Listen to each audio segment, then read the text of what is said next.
Imagine standing in your own hallway on Thanksgiving morning, right? Yeah, literally the worst possible timing for family drama. Exactly. You've got like a bowl of hot mashed potatoes in your hands. Yeah. The steam is literally fogging up your glasses. Oh, man, what a vivid picture. Right. And standing directly in front of you are your parents, and they are holding 2 black trash bags stuffed with your clothes.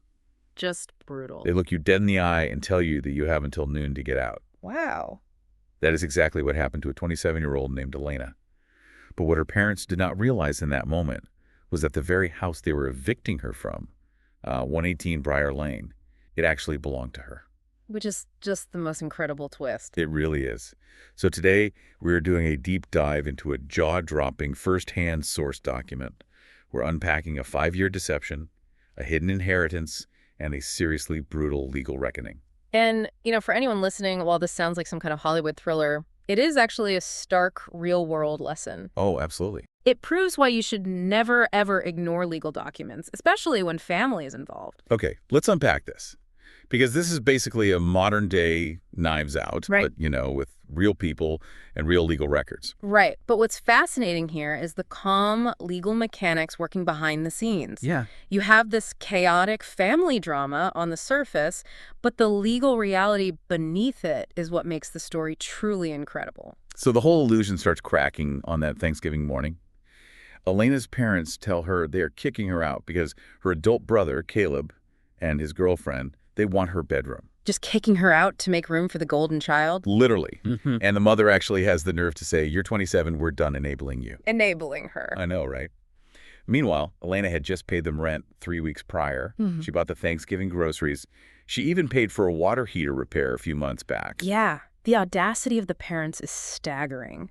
Because when Elena points out those financial contributions, the father just slides an envelope across the entry table. Oh, this part is infuriating. Inside is a handwritten move-out notice, and he actually demands $200 to cover, supposed scratches on the floor from Elena moving her desk. It's just wild.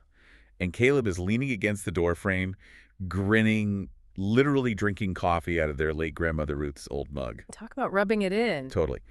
And the rest of the extended family, like the aunts and cousins, they're sitting at the dining table just a few feet away. And they are just frozen in silence, right? Yeah, pretending they don't hear a single thing. But instead of crying or arguing in the hallway, Elena retrieves a secret weapon. A secret weapon that's been waiting for years. Exactly.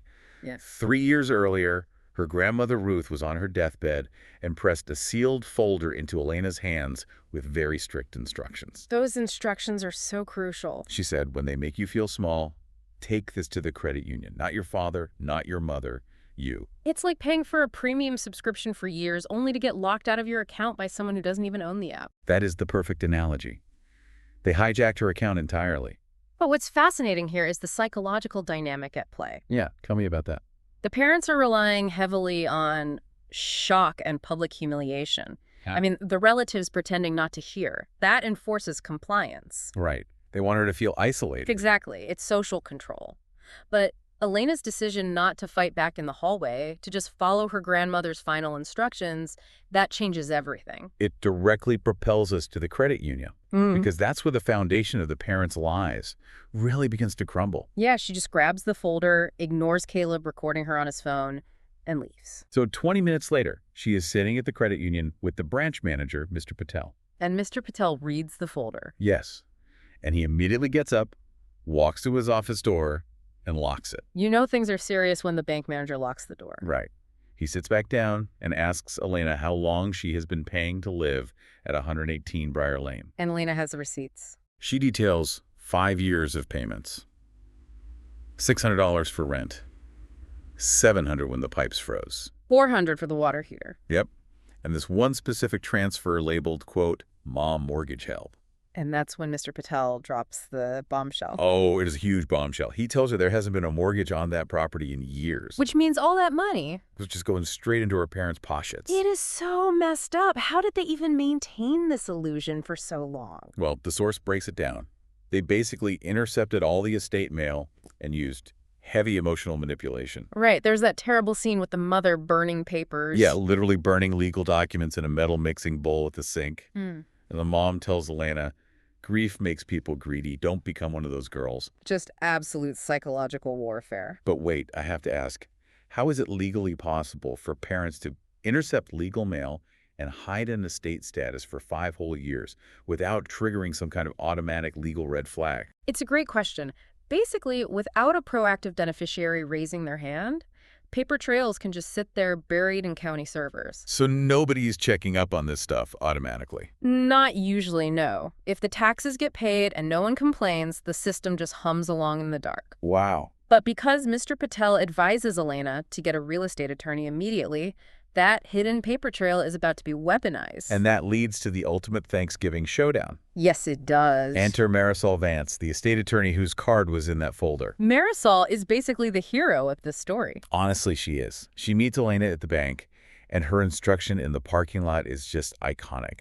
She tells Elena, "You are not walking in behind me. You are walking in beside me." It's such a powerful shift in the power dynamic. So they arrive back at the Thanksgiving dinner. Caleb is laughing with a full plate. The father is literally holding the turkey carving knife. A very cinematic moment. Right. And Marisol announces she represents Ruth Marlowe. Using the grandmother's name is such a power move. The father immediately tries to shut it down. He claims it's, quote, private family business. But Marisol doesn't back down. Not at all. He actually tries to grab the folder, and Marisol just hits him with a stern warning about evidence preservation. Which is attorney speak for, if you touch this, you're committing a crime. Exactly. But here's where it gets really interesting. The family group chat. Oh, the group chat. This is my favorite part. Right. So Caleb tries to humiliate Elena by posting that video of her eviction to the entire family text thread. Thinking everyone will just laugh at her. But Aunt Linda, who is sitting right there at the table, she replies to the chat with a photo of an old deed. A deed that clearly has Elena's name on it. Yes. The father realizes what happened and lunges for Aunt Linda's phone, and it is just pure chaos. It's amazing. Isn't it amazing that Caleb's attempt to publicly shame Elena in the group chat was the exact catalyst that burned their entire lie to the ground? It's incredible irony, and this raises an important question about the illusion of power. What do you mean? Well, the parents weren't furious because the lawyer was lying, right? They were terrified because the rest of the family was finally watching the truth unfold. Oh, I see. Their control relied on secrecy. Exactly. With the truth exposed to the family, the social control the parents had is completely broken. So they can't hide behind this respect your parents facade anymore. Nope. Now the battle shifts from a family dispute to a hard legal reality. Which brings us to the fallout. Huh? Elena spends the night in a motel, just auditing 5 years of bank transfers on her phone. Every single rent payment, every repair bill. Yeah, she sends it all to Marisol, who officially files notices and a preservation letter the next morning. And then the parents make just a massive unforced error. They really do. The dad texts Elena a photo of a new deadbolt on the front door, basically bragging that he locked her out. Which is a huge legal mistake. So Marisol and Elena head back to the house, but this time they bring a sheriff's deputy for a civil standby. Just to keep the peace while they handle business. Right. And Marisol serves the dad with a certified notice revealing that Elena is the legal owner of 118 Briar Lane. And we should explain why this happened, right? Like, how did Elena become the owner? Yeah, please break that down. So Grandma Ruth put the house in a trust with Elena as the sole beneficiary. Behind the parents' backs. Yes, because Ruth saw exactly how the parents treated Elena. She saw the favoritism toward Caleb and the financial abuse. So she protected Elena legally. Exactly. The parents found out after Ruth died, hid the letters, and then had the audacity to charge Elena rent to live in her own house. So what does this all mean? It means they were basically acting as hostile squatters who successfully gaslit the landlord into paying them rent. That is exactly what they did.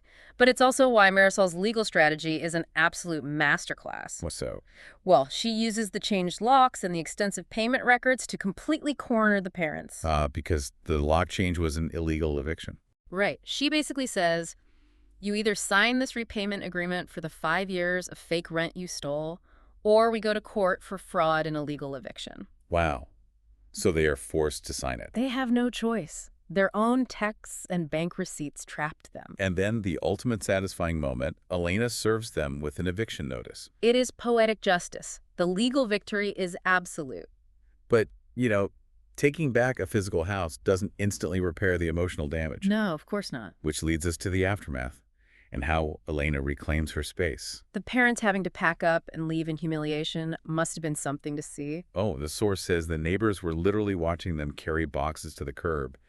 And Caleb's girlfriend, she leaves him. Because there's no free house for them anymore. Exactly. And Caleb actually turns on his parents once the money dries up. That's how those toxic dynamics work. They fall apart without a victim to unite against. So true.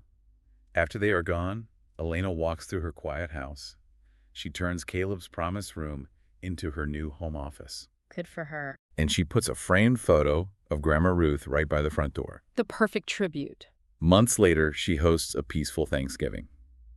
Aunt Linda is there, and she tells Elena that Ruth would be proud. And Elena's response is just perfect. Yeah, she just smiles and says, it was never theirs to take. You know, if we connect this to the bigger picture for you, the listener, it proves a really important point. What's that?